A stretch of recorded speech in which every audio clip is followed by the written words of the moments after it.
Hi guys, on this show we're looking at Hackman, Kahn, Mars, Gar, Leachman, Fieldman, Boyd and Wilder.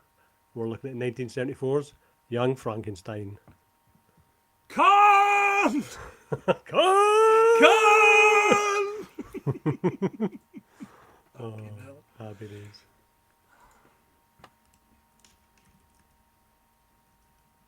Hello everyone and welcome to another episode of 100 Things We Learned from Film. I'm one of your hosts, my name's Planty, and I've got a bit ready.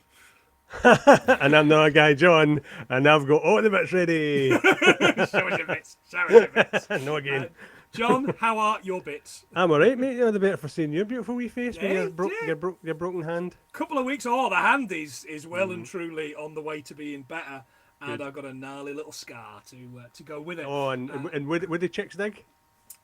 Not me. That's Money! fucking sure. Big Schwanstuckers, apparently.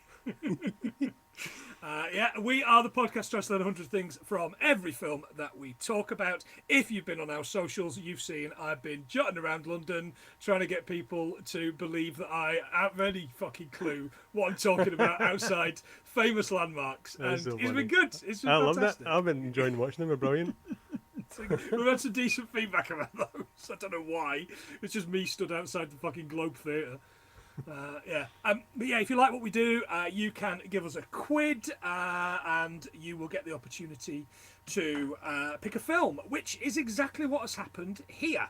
You do that at patreon.com/100 things film.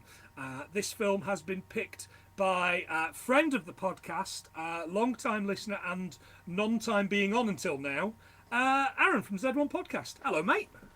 Hello, boys. Hey. How you doing? I'm very well, very, very Good. well. It's a little bit Fantastic. wet around here. Feels like I'm on the set of Yellow Submarine, but yeah. I thought you were going to say Poseidon Adventure for a second. Oh, Previous that episode. tied in nicely. That's the follow-up. The raising of the Titanic 7. Yeah, that's Or it. something, yeah. Aaron, of course, as I said, is a part of the Z1 podcast. It is an audio drama podcast. Why don't you tell us a little bit about that? I don't like the word audio drama. Oh, but it is. It's proper. Oh, it's but it audio makes it sound and it's posh, drama. It's mate. got it all. It's got it all. No, me and my wife, we basically struggle through the zombie apocalypse and our marriage one at a time through the Cotswolds, and particularly the town where I'm recording from, Farringdon, because it is a real place. Yeah, that's basically it. It's a lovely little audio drama. I think Shaun of the Dead meets Archers, but a little bit more sweary, I guess. It's really good. What I tend to do is I save episodes because it's roughly about, including catch-up, about 20-25 minutes long. Not even that. No. So I save them up and listen to them all when I'm out walking one day or when I'm out doing something or if I'm out gardening.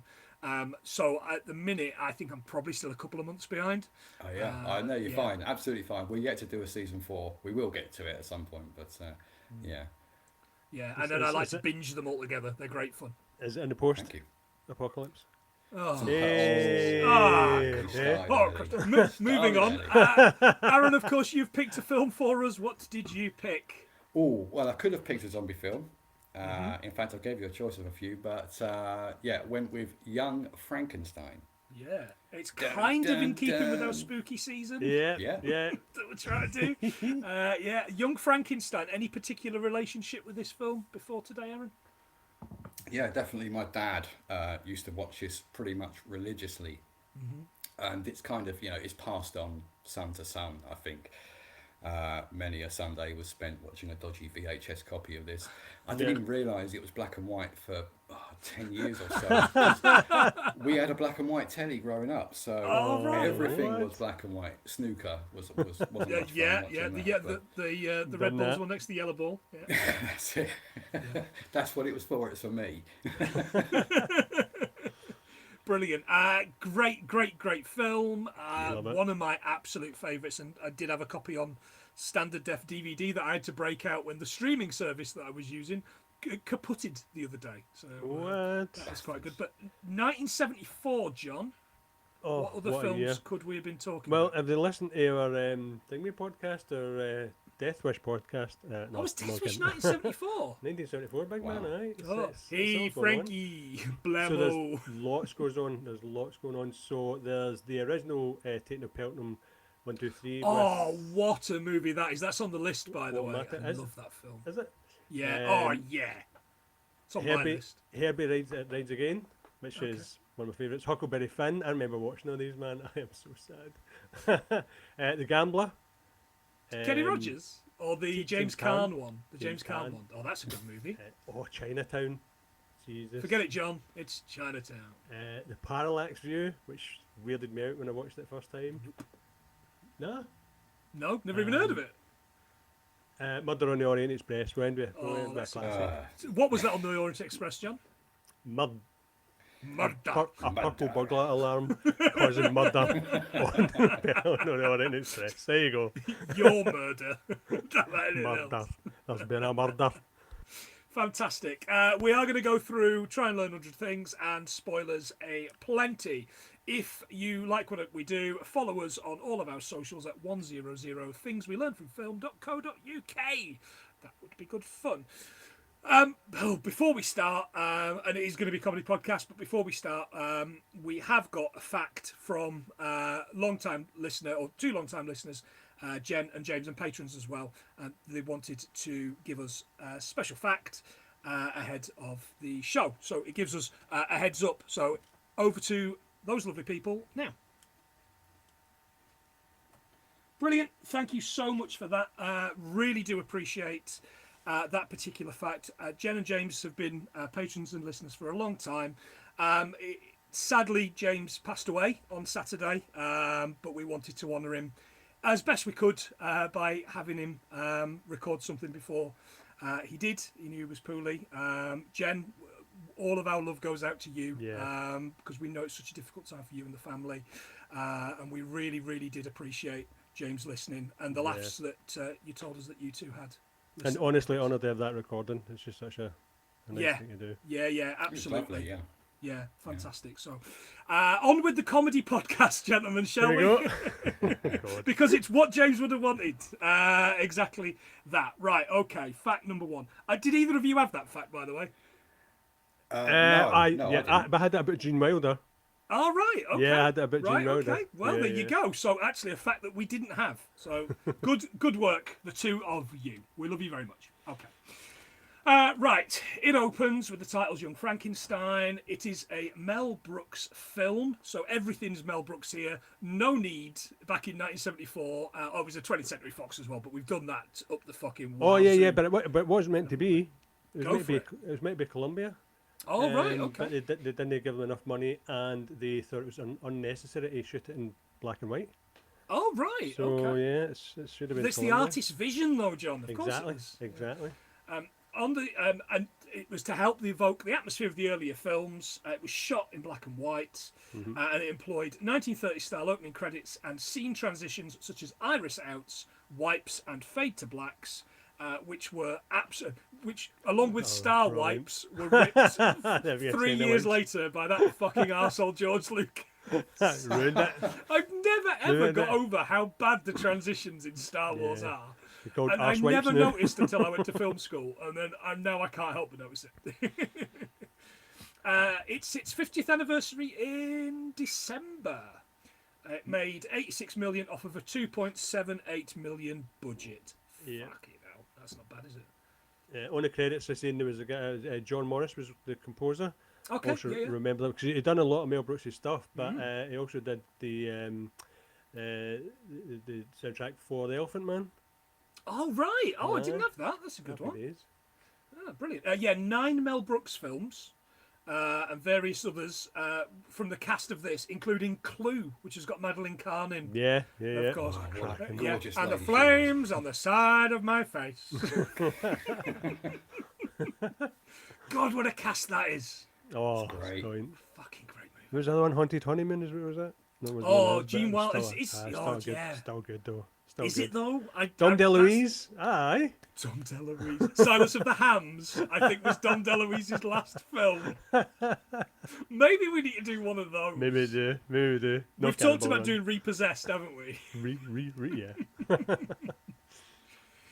Brooks said on Morris's death, he was my emotional right arm. Music tells you what to feel, and he knew what I wanted you to feel. He composed it, and he made it happen. Oh, Oh, nice. I love that.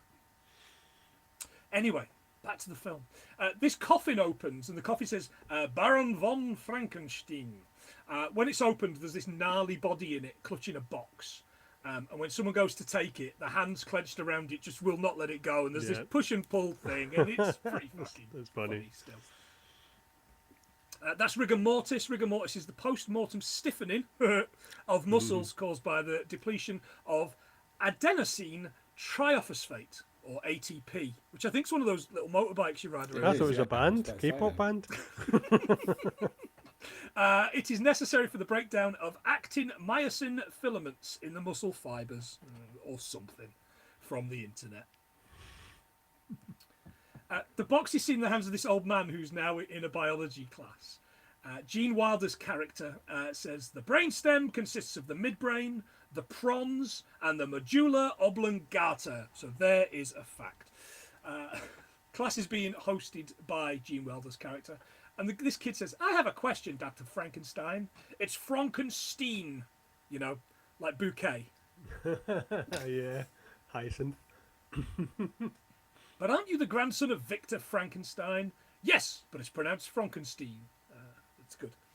They bring in this old man, Mr. Hilltop, right? Oh, Yeah. yes. Mr. Hilltop's great to show Classic. how motor impulses and reflex movements are related. He threatens him with a knee to the balls, and Hilltop flinches. It's a really good comedic knee to the balls kind Yeah. of thing. Oh, yeah. Yeah. He then suggests removing the impulse and knees him in the balls, and he doesn't flinch. When he removes these clamps that he's put on, the old man collapses, and they wheel him out on the gurney. Give him an extra $1. Yeah, turns out that's crap, whatever that procedure was. Oh, The right, okay. Posterior nerve root, it's at the bottom of the spine, not the top. Oh, Top John, five. why? Sorry, guys. He was also in Blazing Saddles, by the way. He is in Blazing Saddles. Happy He's the priest, isn't he? Yeah. Because they're all called Johnson. Johnson? John. Smithson? I can't remember what they're all called. Johnson, yeah. Johnson, yeah. He was 57 here, lads. I had that one. Jesus. Yeah. Oh, right, sorry, mate. Do you know what? If I look that good at 57, I've done all right. Oh my god. The amount I drink. One of the students asked, didn't Darwin preserve a piece of vermicelli in a glass case until it gained independent movement? And I thought, I don't remember this bit. Where's this bit from? And then what spaghetti is this? He means, you mean the worm or the pasta? And he says, look, a worm isn't a person. Wasn't the whole point of your grandfather's work bringing back to life a person? My grandfather's work was doo-doo. I'm not interested in death, just life. And then he stabs a scalpel into his thigh angrily. Oh, God. And this perfect crossing of the legs to kind of hide it. Class dismissed. Vermicelli, anybody? Yeah, vermicelli. I actually know a bit about this scene because All right. about the worms and the spaghetti. It actually comes from a bit of a brain fart from Mary Shelley herself. Okay. There's actually a hat tip to that. So Mary Shelley, in one of her later forwards of Frankenstein, one of the later editions, mentions vermicelli. And she's trying to recall a experiment that Darwin did. And this is Erasmus Darwin, not Charles Darwin that we It's his know. father. Me? Grandfather. Grandfather, So it right, was okay. very much into the same thing, and erotic poetry for some. But we all Jazz know that, Rasmus. right? Jazz Rasmus. But he was actually experimenting with vorticelli, which is a marine worm. So that's where the mix-up comes in. And of course, she mentions vermicelli, which literally translates as little worms, Right. which is obviously the spaghetti. So that's why he says, "Are you speaking of the worm or spaghetti?" Yeah. Because Nice. Mary Shelley couldn't remember exactly. Oh wow! Right, okay. That is that's such a deep reference. Nice. I Like, know, there's a it's couple really of- good hat tip. Deep kind of show tune references coming up that are really deep, and I got those. I didn't get that one, so well done.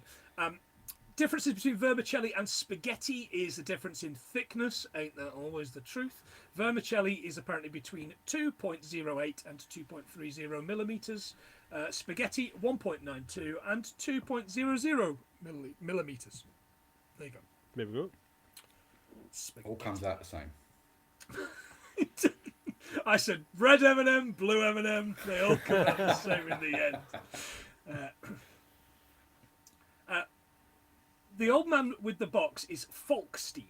He's travelled 5,000 miles to bring the will of Frankenstein. Just keeping it tight. How many thousand next- miles? 5,000, he said. Oh, well, looks like the University of Southern California in Los Angeles to Transylvania is 6.3 thousand miles away. Miles? Oh, thousand. Ah, right, okay. Oh, you see, again, John, why must they? Things were shorter back in the old days. That's it. Metric. How many hogsheads to the gallon? That's the question. Next up is this train platform. Frederick's off to the old country. Oh, He's brilliant. saying goodbye to Elizabeth, his fiancée, Madeline Kahn. I adore Madeline Kahn in Lovely. everything she's in. Yep. She's beautiful, she's funny, she's talented. Is this is her debut in it? This is a. Oh, is it really? Is it really? I All didn't know right. that. I think it is. Wow. Every time he goes to kiss or touch her, she doesn't allow him. The nails, my hair, taffeta, darling. Taffeta. Oh, taffeta, darling is great. No, the dress. It's taffeta. But the elbow handshake was forward thinking for Oh, COVID, wasn't it? yeah. Ah, Jesus, well, we were all what? doing that in 2020, weren't we? Taffeta from the Persian word tafta, which means silk or linen cloth. It's used in ball gowns and wedding dresses due to being stiffer and holding its shape better. Chance would be a fine thing. The Montgolfier brothers used Oh. it in their experiments for the first hot air balloons. Did they really? They Wow. did 1782, boys. Wow, look at this. What are the facts? Taffeta, darling. History, taffeta, darling. On the train, we see him travel from New York to Transylvania. This brilliant bit where it stops at New York, and these two old people, this old man, this old woman, are like having a conversation, arguing, and then the next stop is Transylvania, and they're arguing in German or Yiddish. I couldn't Yeah, quite figure it that was- out. that was the same. But it's exactly the same lines word, in a different yeah. language. Oh, wow, which really? is, That's good. is so clever. He was reading the Lancet magazine. Oh right, okay. So it turns out it's a real journal. So it's a medical journal that aims to make science accessible to the public, and it was founded in 1823. Oh wow. Back in the day, big man. Back in the day. And he was in the Rauchen cabin. Rauchen is German for smoke, which means he was in the smoking compartment. Oh right. Oh wow. I didn't see anybody smoking. No, there wasn't. If Madeline Kahn was on there, she'd be smoking. Sure. Oh, you better believe it. The train pulls up. Right. Train pulls up in Transylvania. Gentlemen, Transylvania, part of Hungary, in the 11th to the 16th century. It became part of the Ottoman Empire in the 16th and 17th century, so you could put all your shoes in it. And Hungary in the 17th to the 20th century. It is now where, gentlemen? Where you left it. Romania. Romania, absolutely. Yeah. Where you left it, just west of the Urals. On the platform, he leans out the window, and I loved this. I giggled like a fucking child. This bit. Pardon me, boy. Is this the Transylvania station? Yeah, track 29. Can I give you a shine? And I laughed really hard at a reference that is far too old for me to I should even get at all. As of course Chattanooga Choo Choo, a 1941 song written by Mac Gordon, two first names. It was the first song to receive a gold record presented by RCA Victor Records in 1942 for sales of 1.2 million copies. Oof. That's well done. Covered by Barry Manilow in 1994. Forgive me, listeners, if I didn't look that one up. I have not listened to that. It's also been recorded in Dutch, German, Italian, and Finnish. He's not finished. He's a choo-choo train. How many stations have 29 tracks? I found the Grand Central Terminal is the Grand Central Terminus in New York City, spread over 49 acres, and has 44 platforms and 67 tracks on 2 levels. It is the world's largest train station by number of platforms and area occupied. Wow. Nice. Go. And And Running for a fantastic, train on that one. fantastic scene for that bit out of The Untouchables. oh, aye. Yeah. which I think has been in loads of comedy movies There's since. been loads. On the platform, we hear a voice. Dr. Frankenstein? And a hooded, mad-eyed man with a hump. It's Igor. It's Frankenstein. And do you also say Froderick? No, it's Frederick. Oh, well, my name's Igor. Is it? No, it's Igor. It's good. Classic. He explains his grandfather used to work for Frederick's grandfather. And he goes, you know, I'm a brilliant surgeon. Perhaps I could help you with that hump. What hump? What hump? Marty Feldman's a funny-looking guy, Oh, isn't he? yeah. Lot of surgery. Did he? Yeah. His eyes. It was apparently went through a hell of a lot of surgeries, and that's why one of them was pointing out to me. But he's had a disease when he was younger. Didn't Oh, tell me what right. it was. Disease, yeah. Bloody hell. And a very overactive thyroid. Weirdly, my dad has the same thing. Oh. He doesn't have quite the same mad, bizarre, fly-like eyes that Feldman has, but he has the same thing. Don't Did count you say that it's as a called fact. Graves' disease? Yeah, Graves' disease. Is Peter what, Graves' disease from Airplane. it may well be. Never know. Mission Impossible. I didn't notice his eyes, to be honest with you. Do you like films about Roman gladiators? Marty Feldman. He does this whole thing, doesn't he? Of walk this way, and we do the kind of thing, and then he goes, no, walk this way, and he gives him his stick and makes him copy his lollop. Did we all get the Aerosmith fact on this one? 1975 film by Aerosmith that made its number 10 in the USA and 7 in Canada, eh? Yeah, but apparently it's inspired by that. Was it really? Yeah, I was read that a few times, and they keep referring back to it, but I don't know. No, it has been used a lot of times in films in the past. So they did say that because the timing is about right, isn't it? 74. Oh, I yeah, think of it course, was. yeah, but the year so- after. Yeah. Yeah, so maybe.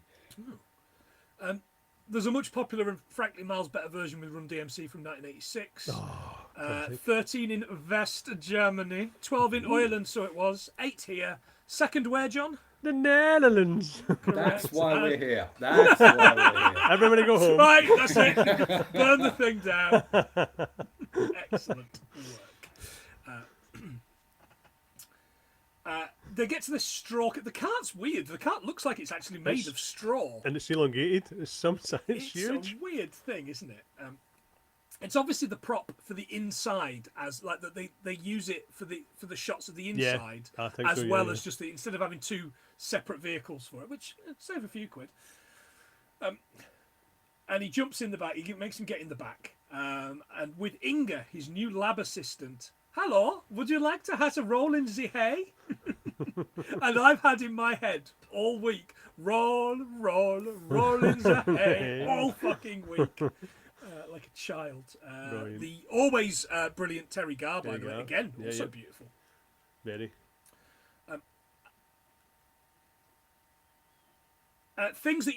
Reasons why you shouldn't roll in the hay, gentlemen. Ooh. Hay mites, also known as straw itch mites or grain mites, live there. You'll get bit. Inhaling dust from hay can cause respiratory diseases and infections. And hay bales can spontaneously combust if the moisture level is above 20% or if the hay is damp or green. A chemical reaction occurs when the temperature of a haystack rises above 55 degrees, producing a flammable gas that can ignite. I'll stick to asbestos then, eh? We're in Hell. farmland, so I can attest to that. It does Oh, happen right, quite okay. often. Yeah. You can smell them when they're Oh, not yeah. far off doing it, can't you? Yeah, You know, yeah, when they're yeah, going for to sure. go up. Yeah. It's a weird Phenomenal. wet but not wet smell. It's a funny yeah. It's like my socks. Jesus. As they travel, there's lightning which scares Inga, and he goes, it's just an atmospheric discharge, which is true. It occurs when there's an imbalance of charges between a cloud and another surface, such as the ground or another cloud. It is one of the leading weather-related causes of death in the USA today, along with not believing in global warming. USA.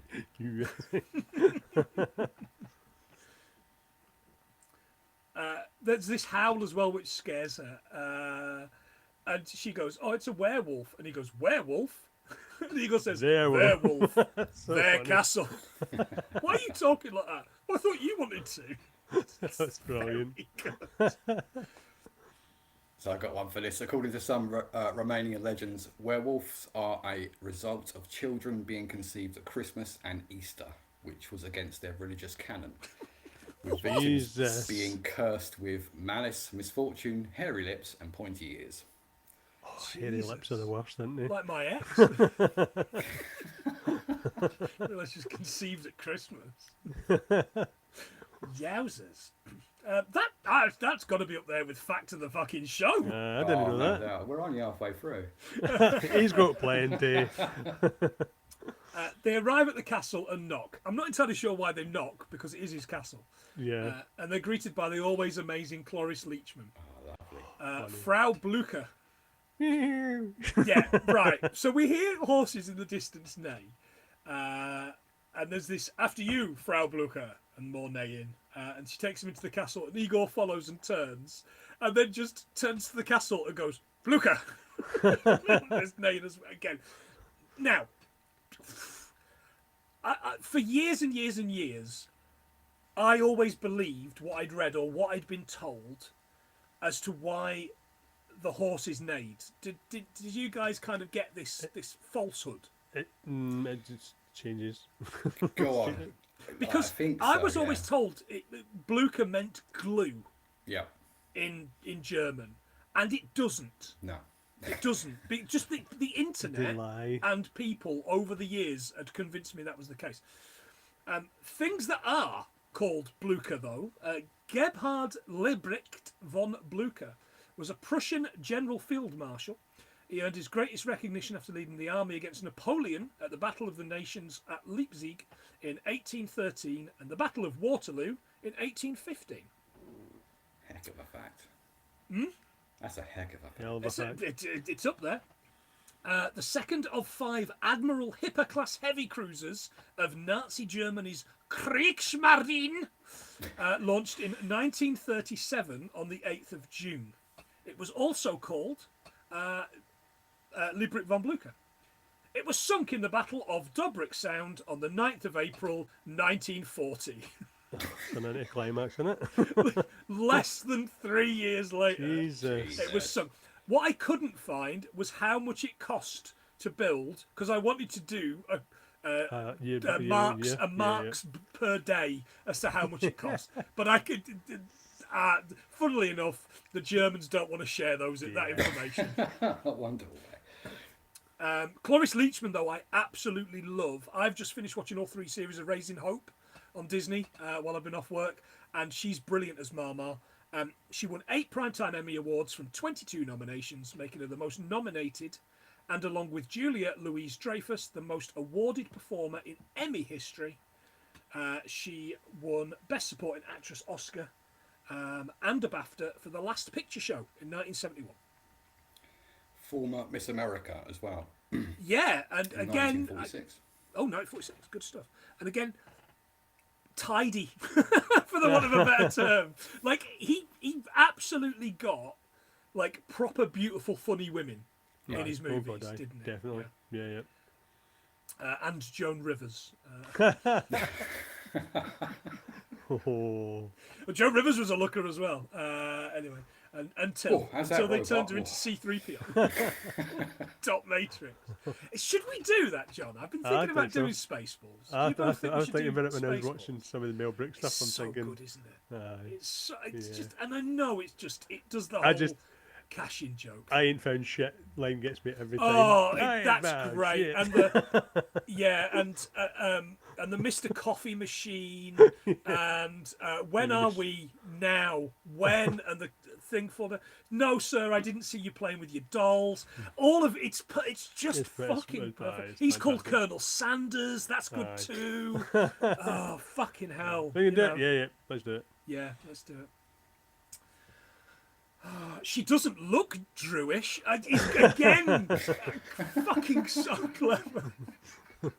Right, we can't do it now because we're doing it here. Oh, it's done. When? Now! Right, okay. Yeah. She leads them up this staircase with no banister, which is horrifying to me. Any staircase without banister, because as Yeah. John will attest to, we moved into this house. It didn't have a banister. They banished that. It was Yeah. weird as fuck. Yeah, it was living this- the life, weren't you? Living It's the like life. that fucking platform on the Death Star, you know, where the Yeah, but what the the ghosts- fucking laser goes through, and there's just a couple of blokes stood there going, "Hello." It's the world's worst Airbnb, that.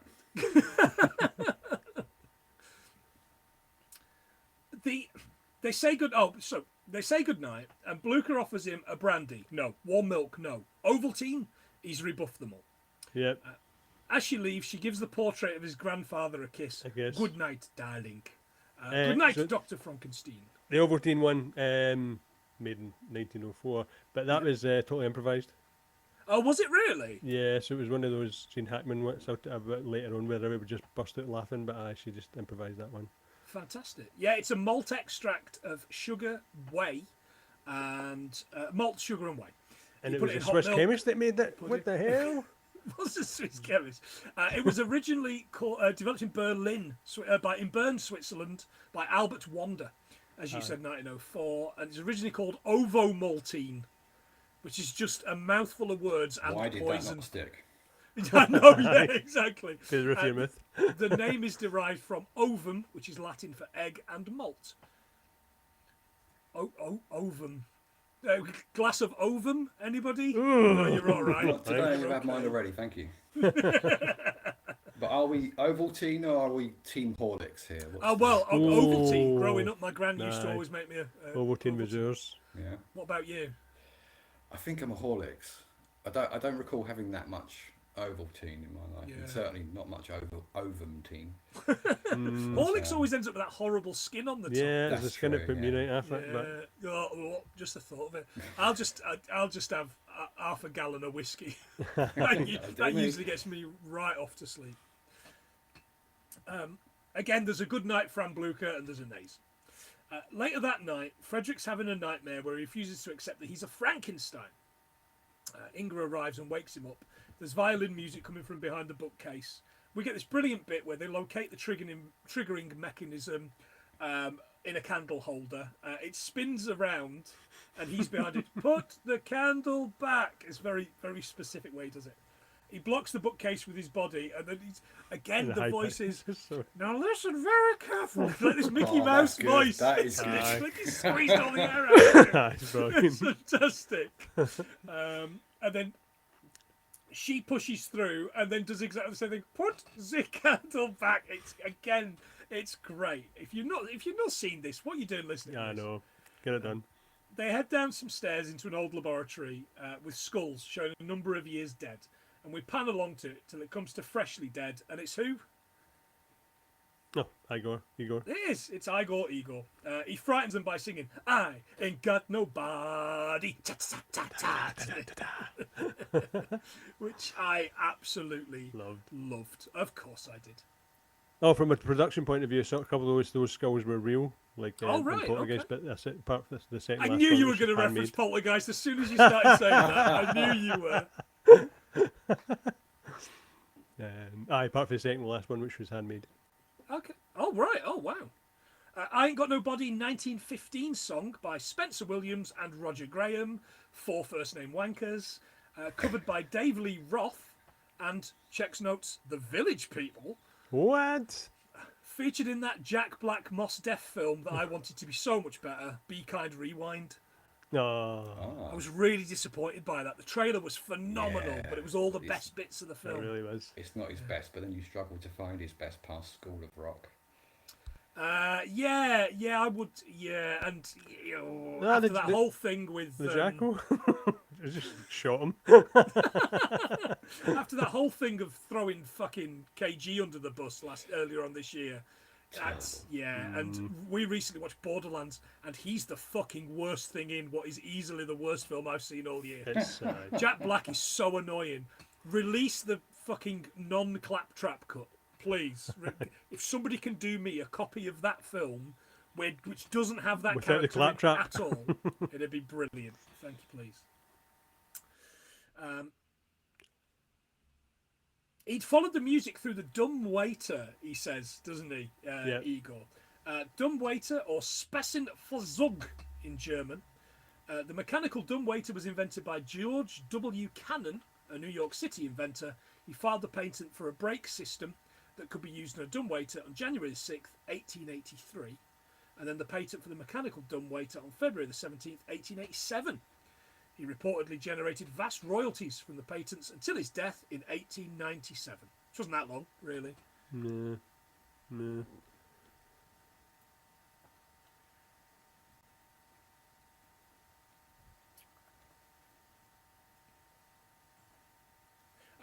He followed the music through dumbwaiter, and he says, call it a hunch. Badum-tish. I like the badum-tish. They hit the lights, and we see a huge range of machines, which, of course, gentlemen, are the original machines from... 1931's Frankenstein. Yeah, absolutely, which is why the gentleman at the very, very beginning got a thank you. Did you notice on the credits? Strickfaden. Yeah, absolutely. His first Hollywood film was Frankenstein in 1931. He's an electrician, and he's got over 100 credits on IMDb, including The Wizard of Oz. Yeah, what did And he this do was there? I his can't last remember ever anything in that would... Oh, maybe some of the bit at the end with the- Oz's machinery, Yeah. maybe. Aye. Yeah, possibly.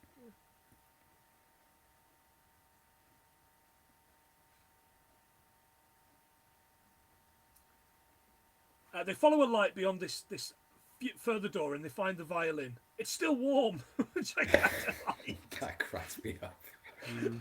They find a cigar smouldering and a book, and the book's called How I Did It by Victor Frankenstein. Sometime later, Frederick's reading the book out loud. It could work. And the next morning, Frederick and Inga are having kippers for breakfast. Smoke me a cuppa. Kippers for breakfast, Aunt Helga? Is it St. Swithin's Day already? "'Tis," replied Aunt Helga. Kippers are a small herring, butterflied and smoked over wood.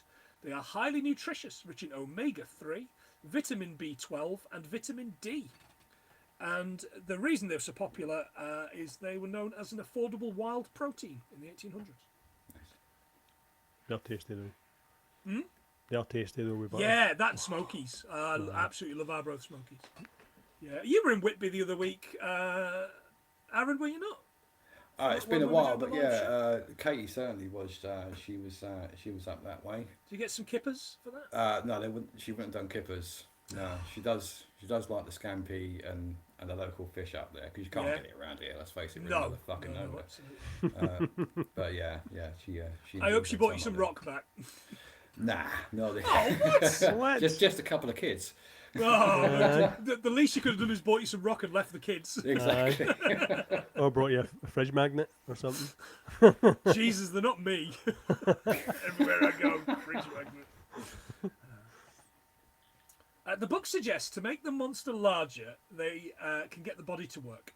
Inga suggests he would have to have a huge Schwanstucker. Anything on Schwanstuckers, gentlemen? Yeah, I have Schwanz is actually German for tail Right. and is slang for the male member over there. So Tucker is just an adage that Mel Brooks added. So as he used to do with some of his words. To make it funny. Yes. Yeah. Okay, great. Frederick tells us that he needs someone 7 feet in height with all the proportions to go with it. And Igor draws this fantastic sketch Yeah. of 100% Perfect. just Peter Boyle. Oh yeah. Aye. Yeah. Yeah. Perfect. Bang And on. The next shot we see is this body, this Peter Boyle shaped body, being hanged by the neck and then being put into a grave. That they go and they dig him up, and the line is, "What a filthy job!" And Igor says, "It could be worse. It could be raining," and then it rains. There you We all go. laugh. They get the body in the cart and they take it through the town, but the coffin falls off the cart and breaks open. A hand falls out, and as they try and get it back, this police officer approaches, and Frederick has to cover the coffin with a blanket and pretend the hand is his. It's very Picking good his acting nails. because Yeah, it's yeah. far too big. It's really thick, for isn't him. it? And then, Picking his he, nails. he goes to shake the cop's hand. He's like, "Oh, you're frozen through." It was like Jeremy Beadle, wasn't it? Men of a certain age laughing at a disabled TV host. Oh, what? Of course. What watch out, Boyle's about. Back at the castle, the plan is to get a magnificent brain. Plan is for Igor to go and get the brain of Hans Delbruck from the Brain Depository. Not a real thing. Yep. I loved the sign after 5 p.m. slip brain through slot, though. I was quite big into that. Inside, Igor manages to drop the brain of Hans Delbruck and just fucking splatters it, doesn't it? Aye. It's fucking gross. Destroys it, yeah. Scientist and saint, it says on the thing. Luckily, there's 2 others. Charles Opie, missionary, and the one he picks up says, "Do not use abnormal." That'd be normal. Abnormal, yeah. So do we know who Hans Delbruck was? Absolutely, I just assumed he was made up. Well, it's kind of a tricky thing because he was a real person and he was a German historian and a war strategist during World War One, and he had a particularly pessimistic view of Germany's chances of winning. So, well done him for getting that right. But it wasn't really thought of that Mel Brooks knew who he was until some years later. So it might have just been one of those things like coincidences. Just a name. Yeah, he's just put a name up. Wow, okay. That's why we do this. Back at the lab, Igor's flying this kite on the roof for the lightning to strike. And can you imagine the brain of Hans Delbruck in this body? Inga, elevate me. What, right here? Yes, raise the platform. Oh, yes, that. I like Terry Gar's great. Nominated for a Best Supporting Actress Oscar and BAFTA for Tootsie. She lost to Jessica Lange, who was Best Supporting Actress in the same film. Oh. You've got to be gutted with that, haven't you? Mm-hmm. God, aye. Frederick's line here is great. From that fateful day when stinking bits of slime first crawled from the sea and shouted to the cold stars, "I am man! Our greatest dread has always been the knowledge of our mortality. But tonight we shall hurl the gauntlet of science to the frightful face of death itself. Tonight we shall ascend to the heavens. We shall mock the earthquake. We shall command the thunders and penetrate her into the very womb of the impervious nature herself." It's great. It's brilliantly delivered. It really is. Oh, no, that's good. We go through the raising of the monster, and it's basically a love letter to the Universal original. And you can tell that Brooks loves the 31 film because of just the way he's shooting it. Yeah. Oh, yeah. I mean, they had to fight for it to be in black and white, and they nearly got duped. I think 20th Century Fox tried to dupe him into making a colour version, but he didn't fall for it. It would have to be like kind of the old style Technicolor colour for me. If it was going to be colour, it would have to be, where, Like the like the Wizard of Oz looks in colour. It would have to be Hammer House really, colour, really, yeah, no, bright. totally. The bright colours would be really bright, and the Right, dark, and the dark, would be like really washed out kind of thing. That would kind of work for me. But yeah, I because we know all these characters, or we know these type of characters, it works in black and white. It's like that that colorized version of It's a Wonderful Life. Why would anybody would watch the colorized version? Because it just makes them look like fucking they're in Dawn of the Dead. They all look like the Harry Krishna zombie in Dawn of the Dead. They're a right funny colour. Jesus. He checks and there's no heartbeat. If science teaches us anything, it's to accept our failures with quiet dignity and grace. And he starts his histrionics. I go to the camera, quiet dignity and grace.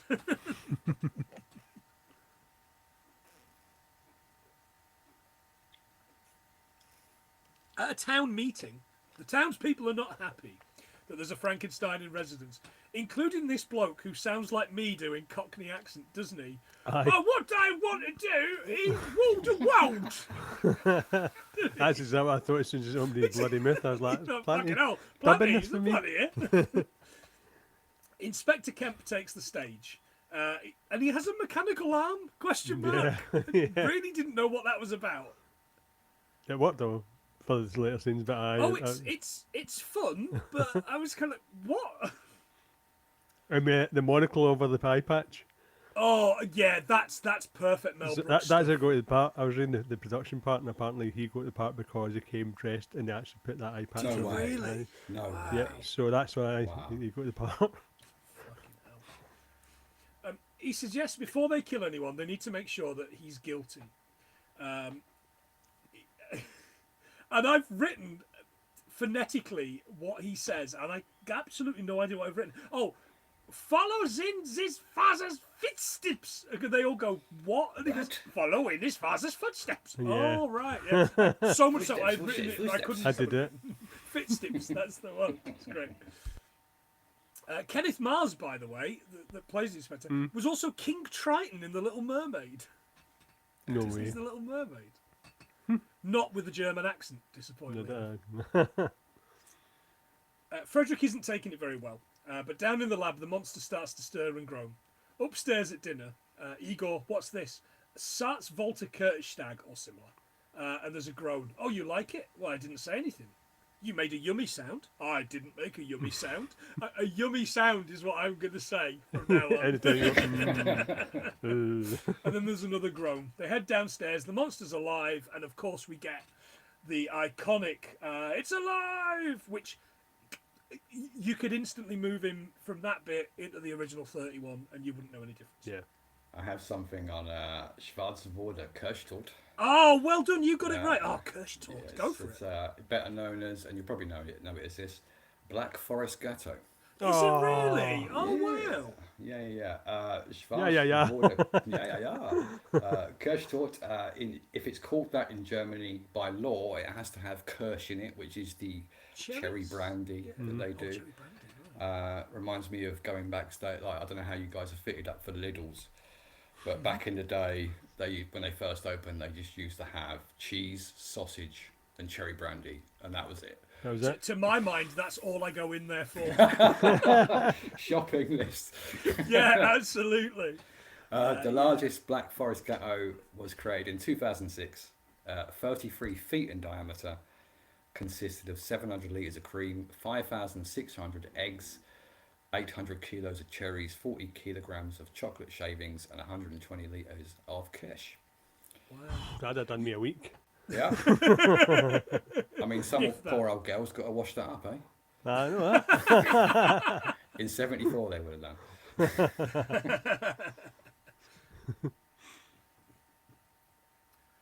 Frederick removes the restraints and orders the monster to stand. He walks his first steps. Igor lights a cigarette and the monster goes crazy, choking Frederick, causing him to have to do charades. They half figure it out. It ends up being... Sedative. Give him a sedative. Sedative. And it's that whole thing. Yeah, you're That's right. brilliant. That is... Oh, it's perfect. Frederick knows the brain isn't Hans Delbrooks. Igor tells him it's Abby someone, Abby normal. It's good. Are you saying I put an abnormal brain in a 7'5" tall, 50-inch wide gorilla? And then the door goes. Frederick and Kent are playing darts. Frederick explains monsters aren't real, it's superstition. The inspector explains as long as there's a Frankenstein in residence, the people will have concerns. Frederick's throwing darts everywhere but the board. And when the inspector leaves, you see his driver's got one in his hat, and all the tyres And are all fucking punctured all the peppered way with them, round. and the car's driving on flats. Oh, It's it's But fucking you beautiful. only see two go out the window, right? Yeah.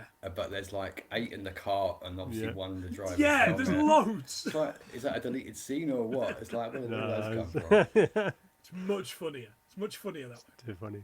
Too funny. Back in the lab, Frau Blucher sets free the monster, and of course he goes mad until she plays the violin. It causes him to be calm. Frederick realizes that she was the one playing the music and smoking the cigar. Your grandfather was my boyfriend. Just then, the monster Great line. falls into a machine, gets electrocuted, and heads off in a rampage. This bald cap on Peter Boyle, by the way, doesn't look great in HD. I got behind No, it. it's got a ridge on it. You see the ridge at the top of his head? Oh, Jesus. But it was foreshadowing because Peter Boyle ended up with hair like that. In, Yeah, yeah. It was Everyone probably that loves that did Raymond. it. Probably. Yeah, probably.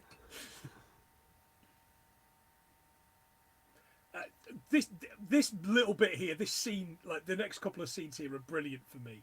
There's this little girl picking petals off of her flower by a well when the monster arrives. And from the original, this child gets fucking murdered in the Yeah. original film, isn't it? Like just like drown in the river or whatever. And I don't think we've not mentioned the Mary Shelley's Frankenstein, the Kenneth The Branagh original?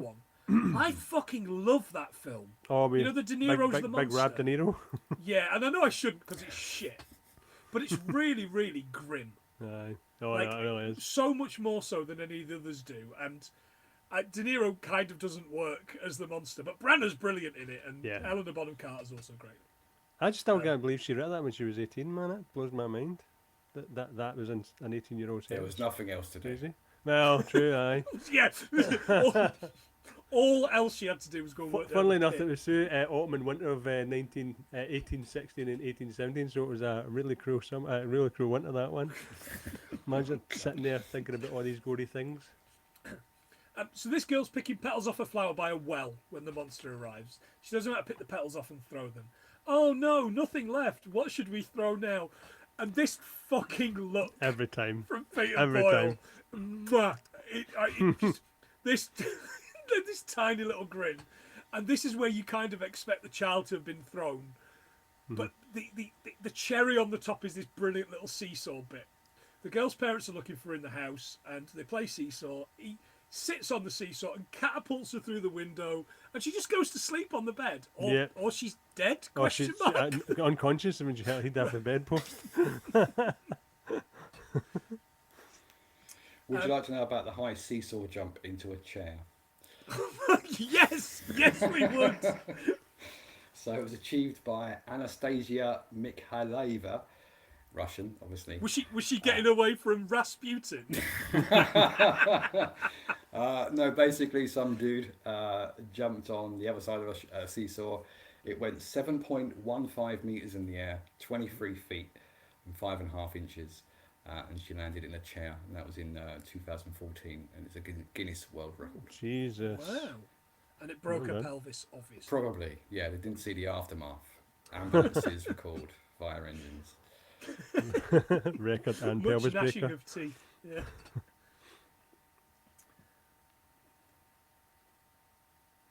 That night, a lonely blind man. Who is it, John? Oh, uncredited Gene Hackman. Uncredited Gene Hackman. Yeah. In the second film we've had him in, because I think we've only had him in 2 films on this. Yeah, Second film we've had him in, and both times he's been a religious man. yeah. That's Because in the weird, first that, one, isn't it's Poseidon Adventure, Poseidon Adventure, where yeah. he's the He's priest playing- that's lost his faith.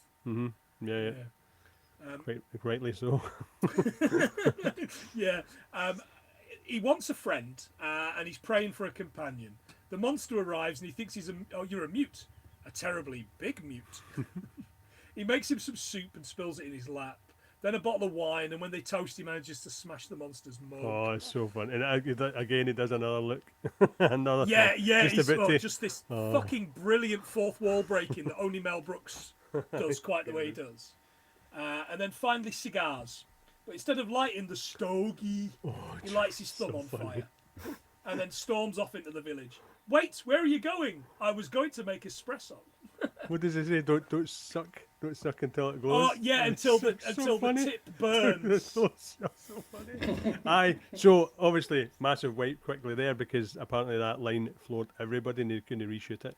The espresso line. Especially I made it. Oh, he really? literally made it. So So that's that why was- it wipes away really quickly, but apparently It it's does, yeah. because everybody busted out laughing. He broke character, and then every time he tried to do it again, they couldn't do it. So they had to go with that one. Oh wow. He'd done that piece for free as well. Apparently, he was playing tennis with Gene Wilder, and he wanted to get into comedy, so he asked for a part, and he said he would do it for free, and he did.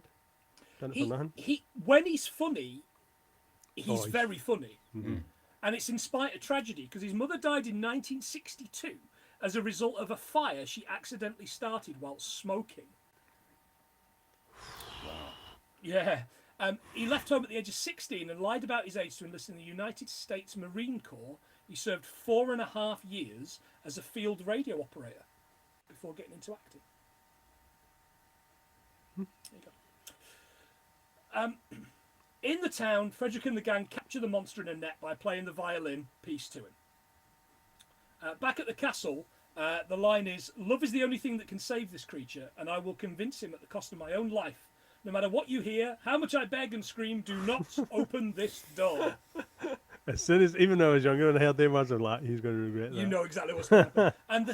And almost the second they lock it, he starts screaming. The monster wakes up and he goes, "Hello, handsome.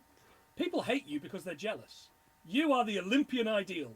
You are a god, and you are not evil. You are good." He's like, "You are a beautiful, beautiful mummy's boy." Isn't that all we really want to know, all of us? Yeah.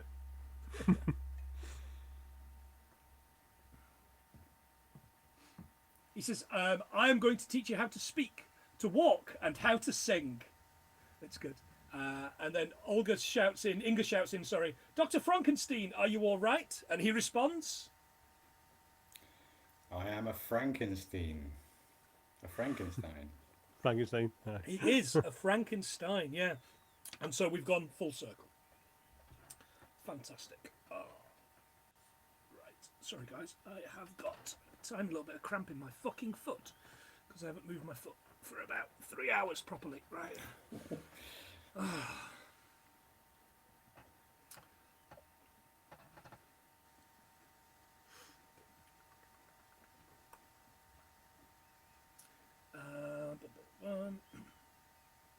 We're at a theatre now, and Frankenstein explains what he is sharing today is the gateway to immortality. He introduces the monster and offers up an example of the monster walking heel to toe and doing the same backwards. The lights go down, come back up. He's no longer wearing a smock. He's got a dinner suit, a top hat, and a cane, and they do putting on the Ritz. And I still laugh every single time at this, like a fucking drain. When he says the words. Yeah, because he says, "Do you guys want to do this?" No, I'm not gonna you give right it a there? go. Right. Put on the ring! And the other bit is good. Super duper. Aye. It's also really. So apparently they good. didn't know it was going to come out his mouth. Apparently Oh, he really? did that. Oh, wow. They obviously said to him, "Look, sing it, but do it in such a way that." But that's what came out his mouth, and they just Oh, went with it because it was Can so you good. imagine being part of that for the first time? Anyone had ever It's heard that? fantastic. It wasn't It's so rehearsed or nothing. Brilliant. Putting on the Ritz, Irving Berlin published it on December the 2nd, 1929. This version of Putting on the Ritz was ranked 84th in the American Film Institute's 2004 list 100 Years, 100 Songs. But of course, the one that we know most of all is the 1982 version by Taco. Massive around the world, inexplicably, John remembers. Like Pepperidge Farm. Fuck. 13 in the Stupid Sexy Flanders Ultra Pop. 12 where, Aaron? Was it the Netherlands? Sounds British. Oh man. Oh, I thought for a second he was going to ask us about the alcoves in Conington Park. You know this one? 6 in the Switzerland Toblerone Top 40, and 1 in the fucking Sweetie Man, Setetrica. Obviously. Cigarettes. The Ritz London is a 5-star luxury hotel at 150 Piccadilly in London. The hotel was opened by Swiss hotelier Caesar Ritz in 1906, 8 years after he established Hotel Ritz Paris. Rachel and the Wilson family ladies had afternoon tea there earlier in the year, which is Ooh. why we no longer have any money. You'll be eating Ritz for the next few weeks, I'll tell you that. Oh, mate. What that I wouldn't want to just live off fucking Ritz Ritz. Ritz Oh, and Ritz Tuck crackers. biscuits for the rest of Oh. my life. Happy Salty, days. cheesy goodness. Aye. Even the lemon puffs, that would do me. Oh, yeah, I like those as well. Nah, lovely. Ooh, a nice bit of Wednesdaydale on them. Yes, please. There was actually a very tall tap dancer. Oh. Not quite 7.5 feet tall. He was 6 feet 6 inches. His name was Tommy Tune, a professional tap dancer from New York. Oh, right. Okay. He did a Broadway film during the 70s and 80s. He used to wear horizontal striped shirts to make himself look shorter because he was worried about his height. Jesus. What? That's new. All right. Oh, God, fucking hell. I'm into Told Tommy the tap dancer. What tea there? A flashbulb goes off and he goes on a rampage. He's grabbed by the cops, carried and chained in the town jail. Frederick suggests if he could fix the cerebral imbalance, he would be right as rain. Inga says, I wish there was anything I could do for you to relieve the pressure. The next scene, Frau Blucher enters the lab and Inga and Fred are on the monster's platform post-coitus. I thought I told you never to disturb me when I'm working. Just a telegram, your fiancé is arriving tonight. And I suggest you put on a tie. It's a great line. It really is. Elizabeth arrives. She's not particularly taken with Igor and Elizabeth. Igor's great here, especially the bit where Igor, would you help me with the bags? Certainly. You take the blonde, and I'll take the one in the turban. Which is a really, really good Curly Howard impression, by the way, from the Three Stooges. Certainly. I love saying certainly. In the jail, we see a police officer taunting the monster with fire. This causes him to break out. The townspeople all have flaming torches. And Kent says, a riot is an ugly thing, but I think it is about time we had one. Yes, thanks. Back at the castle, Fred has learned of the monster's escape and explains to Elizabeth that they should sleep in the same room tonight, but she wants to wait till after her wedding. Madeline Kahn's brilliant here. Yeah. She starts singing Glory, Glory, Hallelujah as she's brushing her hair. And the voice is just amazing.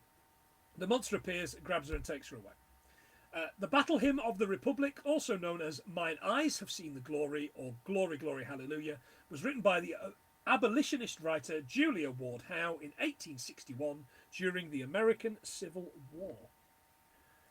Interestingly, and related kinda to this, the folk dance Golya, or Stork, known in several Hungarian-speaking communities in Transylvania, as well as Hungary, is set to the same tune. No way. Yeah, you see. That It all is a comes colourful around. fact. The fucking facts all come around. We see the townsfolk hunting the monster with dogs, and in the woods we see he's carried the limp body of Elizabeth. He finds a dry place inside a cave to lay her down, and she wakes up. She offers him money to take her back till she sees his Schwanstucker. He embraces her, and she's singing the top of her voice, "Sweet Mystery of Life," from the operetta Naughty Marietta, the Victor Herbert operetta from 1910. Jesus. Which even in 1974 is a fucking push to find somebody that still remembers that, I assume. Let alone 2024 when we're doing it. Well, Mel Brooks is like 194, so... Well, yeah, he is. Yeah. We see them after, and she goes, "Penny for your thoughts?" Okay, 7 has always been my lucky number. She prepares to get defiled again. The music begins to play, and the monster heads out towards it. "Oh, you men are all the same. 7 or 8 quick ones, and you're off out with the boys to boast and brag. Well, you better keep your mouth shut. Oh, I think I love him." Just So fucking brilliant. brilliant. Fantastic.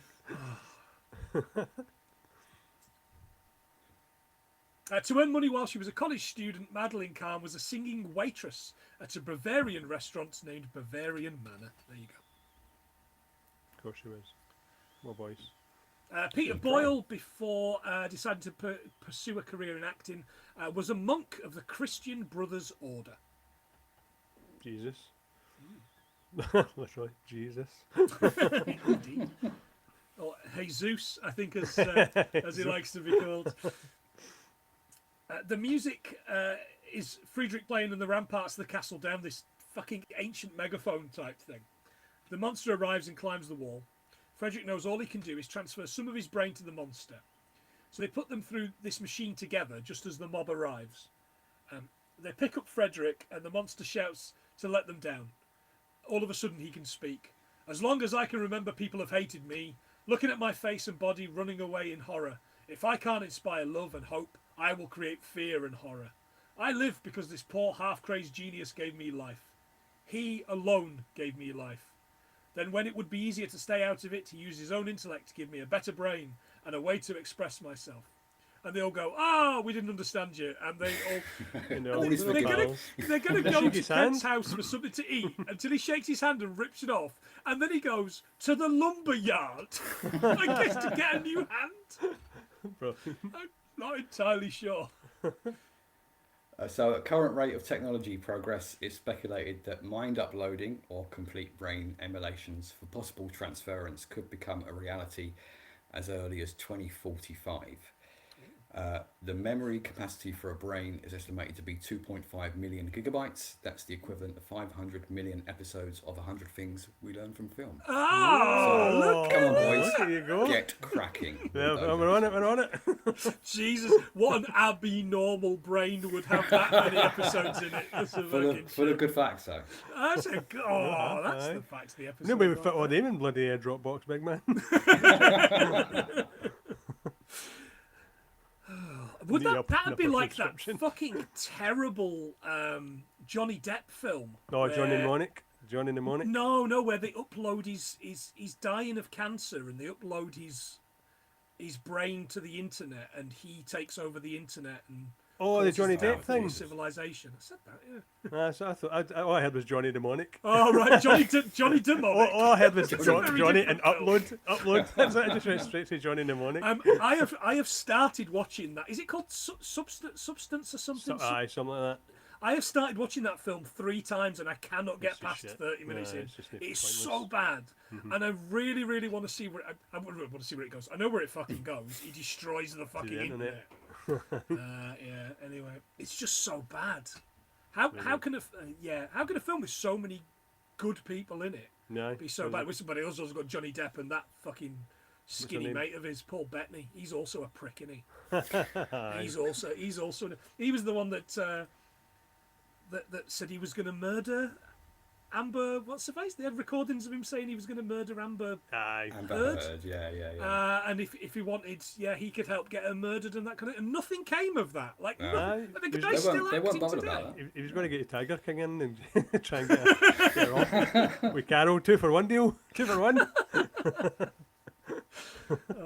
I will never financially recover from this shit in a bed.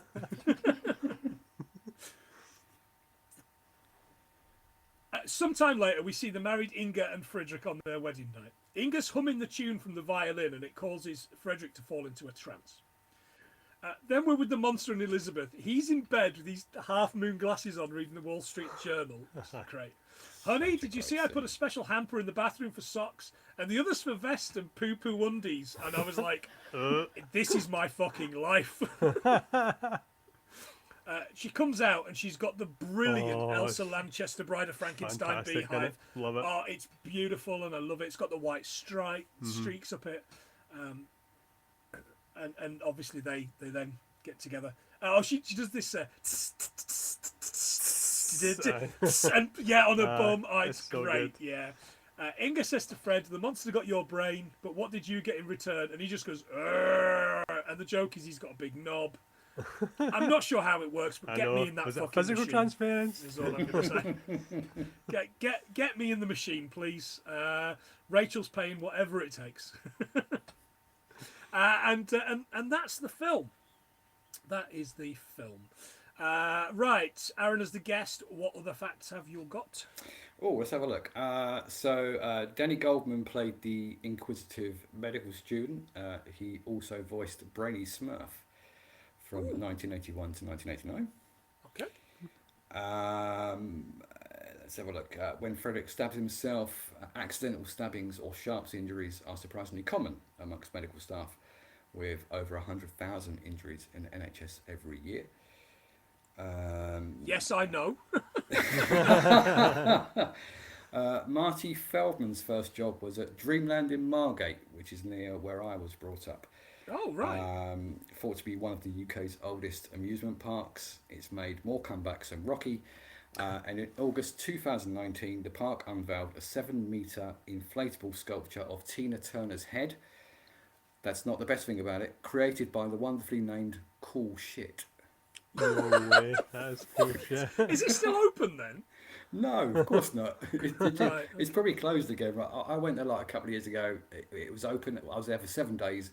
It opened and shut at least twice. Fucking hell. Jesus. What was it like when you were a kid? Was it like just Fucking full of... awful. Oh, was it? Yeah, okay. Wow. Gene Wilder would only appear in the film if Mel Brooks stayed off camera. Peter Boyle met his future wife set on set. Oh, I had me hooked there. I was hooked. I know, me too.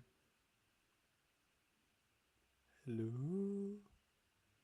We need to come out and go back in again. What has happened there? Caesar Aaron Craig, died on the way back to his home planet. man. We're so close as well. We're so close. As long as we're recording, we're all right. Ah, yeah. Oh, Hello. I tell you what, while he's gone, we'll do some facts. What have you got, John? I've got Mel Brooks's directorial debut was The Producers in 1968. Gene Wilder collaborated with Mel Brooks 3 times, but collaborated with Richard Pryor 4 times, so he's got a favourite. None of